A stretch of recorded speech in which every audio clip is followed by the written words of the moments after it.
Tamil cinema நேயர்களுக்கு வணக்கம். நான் உங்கள் பத்திரிகையாளர் ஆர்.எஸ். கார்த்திக். இந்த வீடியோவில் நம்ம பார்க்க இருக்கிறது இந்த வாரம் ரிலீஸ் ஆகி இருக்கிற தி வெர்டிக்ட் படத்தோட விமர்சனம். தி வெர்டிக்ட் அப்படின்னா தீர்ப்பு. தீர்ப்பு அப்படின்னு நேரடியாக தமிழில் பேர் வைக்காம தி வெர்டிக்ட்னு ஹாலிவுட் ஸ்டைலில் வச்சுருக்காங்க. படமும் ஹாலிவுட் பிரதேசத்துலாம் படமாக இருக்குது. ஆமாங்க, முழுக்க முழுக்க அமெரிக்காவில் படமாக இருக்க படம் தான் இந்த தி வெர்டிக்ட். ஆனால் நம்ம ஊர் சுகாசினி, வரலட்சுமி சரத்குமார், இன்னும் நிறைய சுருதி ஹரிஹரன், இப்படி நிறைய நட்சத்திரங்கள், வித்யுலேகா ராமன், அவங்க இல்லாமல் இந்த படத்தில் இந்த படத்தோட தயாரிப்பாளர் பிரகாஷ் மோகன்தாஸ், அவர் தான் இந்த படத்தில் ஒரு ஹீரோவாக நடிச்சிருக்கிறாரு. இந்த படத்தில் இன்னும் பல ஹாலிவுட் நட்சத்திரங்களும் படத்தில் இருக்கிறாங்க. இந்த படத்தை எழுதி இயக்கி இருக்கிறப்பல உண்மையாகவே ஒரு அருமையான அக்னி என்டர்டைன்மெண்ட் பேனர் சார்பில் இந்த படத்தை பிரகாஷ் மோகன்தாஸ் தயாரிச்சிருக்கிறாரு. இந்த படத்தை கிருஷ்ண சங்கர், அவர் அறிமுக இயக்குனருங்கிறது நம்மளால ஒத்துக்கவே முடியல, அவ்வளோ பிரமாதமாக டைரக்ட் பண்ணியிருக்கிறாரு. படம் முழுக்க ஒரு கோர்ட் ட்ராமா, அதாவது நீதிமன்றம் சம்மந்தப்பட்ட காட்சிகள் தான். அங்கேருந்து அடிக்கடி வெளியில் அமெரிக்காவை நமக்கு சுற்றியும் காமிக்கிறாங்க. அது எப்படின்னா, ஒரு அமெரிக்கா வாழ் வசதியான இந்திய பெண்மணி, அமெரிக்கா கணவரை கல்யாணம் பண்ணிட்டு அங்கேயே செட்டில் ஆன இந்திய பெண்மணி சுகாசினி ஒரு விபத்தில் தன் கணவரை இழந்துடுறாங்க. கூடவே தனக்கும் உடம்புல சில பிரச்சனைகள், நடக்க முடியாது, வீல் சேரில் தான் போகணும், அது இல்லாமல் அடிக்கடி ஆக்சிஜன் எடுத்துக்கணும் அவங்க. இப்படிப்பட்ட ஒரு சூழலில் அந்த அம்மா கூட ஒரு 25-30 வருஷமாக ஒரு கேரக்டர் பட்லராக கூட இருக்கிறாரு.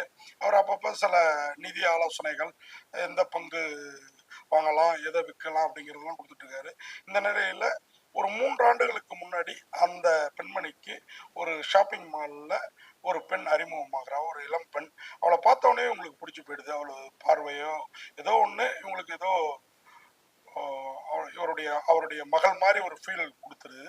அதனால் அவங்கள அடிக்கடி வீட்டுக்கு வர வச்சு அந்த பெண்ணும் ஒரு எப்படி சொல்கிறது, ஒரு drama artist, stage artist.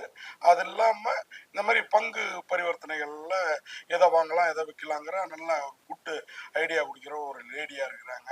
So இவங்க 2 பேரோட நெருக்கம் அந்த பட்லருக்கு கொஞ்சம் விகல்பத்தை, ஒரு விதமான எரிச்சலை ஏற்படுத்துது. ஏன்னா வாரிசு இல்லாத சொத்து கூடவே இருந்தால் தனக்கு கிடைக்குமாங்கிற எண்ணத்தில் இருந்தாரா என்னவோ தெரியல. அதனால் இப்போது அந்த லேடி இறந்து போயிடுறாங்க. அதுவும் மர்மமான முறையில் இறந்து போயிடுறாங்க. அந்த கொலை கேஸ் இந்த 3 ஆண்டுகளுக்கு முன்னாடி வந்த பெண் மீது திரும்புது. அவங்க ஆனால் நேரடி சாட்சிகள் எதுவும் இல்லை. அந்த கைரேகைகள் அது இதெல்லாம் ஒரு வீட்டில் கூடவே இருக்கிற பெண்மணியோட கைரேகை அங்கங்கே இருக்காதா, அவங்களோட ஆக்சிஜன் சிலிண்டரை யாரோ நைட்டு தூங்குறப்போ க்ளோஸ் பண்ணி விட்டுருக்குறாங்க அப்படின்றது தான் கேஸு. இது நீதிமன்றத்தில் வழக்காடப்படுது. இந்த பெண்ணோட வக்கீலாக வரலட்சுமி சரத்குமார் வேற லெவலில் அமெரிக்க நீதிமன்றத்தில் வாதாடுறாங்க. நமக்கு அமெரிக்க நீதிமன்றமே புதுசாக இருக்குது. இன்னும் பல ஹாலிவுட் படங்கள் பார்த்துருக்கோம்னாலும் இப்படி நீதிமன்றம் சம்மந்தப்பட்ட காட்சிகள் ஒரேடியாக வர்றது இந்த படத்தில் தான். அதுவும் அலுப்பு தட்டாமல் அருமையாக படமாக்கியிருக்காங்க. அதுக்காக தான் நான் இந்த இயக்குனரோட முதல் படமாக இதுன்னு நான் ஆச்சரியப்பட்டேன்.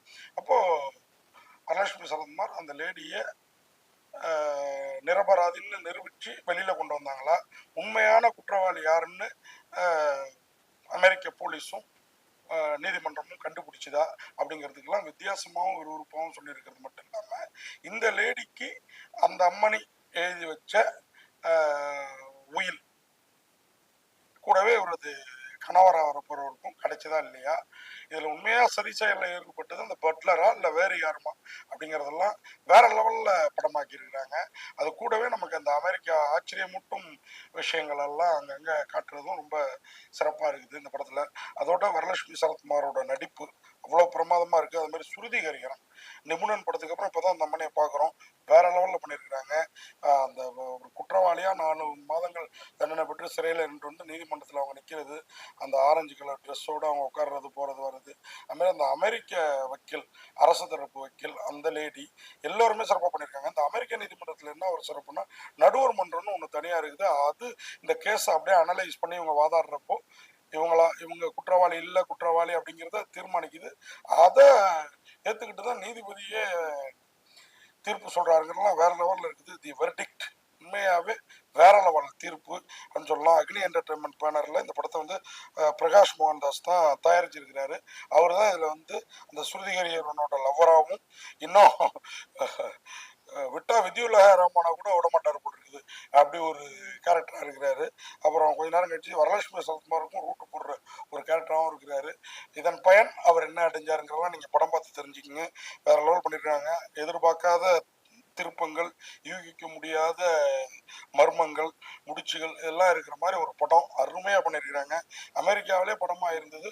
கொஞ்சம் நமக்கு ஏ சென்டர் அப்படின்னு சொல்லணும்ல, அந்த லெவலில் தெரிஞ்சாலும் இது பிசி சென்டர். இன்னைக்கு அந்த மாதிரி சென்டர்லாம் இல்லை. எல்லா சென்டருமே ஏற்றுக்கக்கூடிய ஒரு படம். என்ன ஒன்று, அமெரிக்காவிலே படமாக இருக்கிறதுனால தி வெர்டிக்ட்ங்கிற ஹாலிவுட் பட பாணியில் டைட்டில் இருக்கனாலே உங்களுக்கு கொஞ்சம் டிஸ்டன்ஸாக தெரியலாம். ஆனால் போய் பார்த்தீங்கன்னா ரொம்ப க்ளோஸாக நிறைய உரையாடல்கள் ஆங்கிலத்தில் இருந்தாலும் கீழே சப்டைட்டில் வருது. அருமையாக இருக்குது. உண்மையாக இந்த மாதிரி படங்களை வந்து தமிழ் சினிமா ரசிகர்கள் கொண்டாடணும். அதுக்கு வந்து இந்த கிருஷ்ணா சங்கர் அவ்வளோ எலிமெண்ட்ஸ் படத்துக்குள்ளார வச்சிருக்கிறாரு. அந்த பணக்கார அமெரிக்க பெண்ணா சுகாசினே அசத்திருக்காங்க. அரவிந்த் கிருஷ்ணாவோட ஒளிப்பதிவு, சதீஷ் சூர்யாவோட எடிட்டிங், அப்புறம் எல்லாமே சிறப்பாக இருக்குது. இது இல்லாமல் இந்த படத்தோட மியூசிக் டைரக்டர் ஆதித்யா ராவ் அவருடைய இசை. இவர் வந்து ராக்கெட்ரி தி நம்பி எஃபெக்ட்ங்கிற நம்ம மாதவனோட படத்துக்கு இவர் தான் ஒரு பாட்டு ப்ளஸ் குரல் வடிவமைப்புலாம் பண்ணியிருக்கிறாரு. அவர் தான் இந்த படத்துக்கு இசையமைச்சிருக்கிறாரு. அவரே தான் பாடகர் மற்றும் பாடலாசிரியர். இந்த படத்தில் வர அந்த மாண்டேஜ் சாங் மாதிரி நிறைய வருது. அருமையாக பண்ணியிருக்கிறாங்க. இந்த கதை மொத்தமும் அமெரிக்காவிலே படமாக இருக்குது. ஆனால் நமக்கு அந்நியமாக தெரியல. அதுதான் இதோட பியூட்டி. தி வெர்டிக்ட் உண்மையாகவே தமிழ் சினிமா ரசிகர்கள் ஏற்றுக்கிட்டா பெரிய லெவலில் ஒர்க் அவுட் ஆகும் அப்படின்னு சொல்லி இந்த படத்துக்கு 10க்கு 7 மதிப்பெண்கள் கொடுத்து விடைபெறேன். நன்றி, வணக்கம்.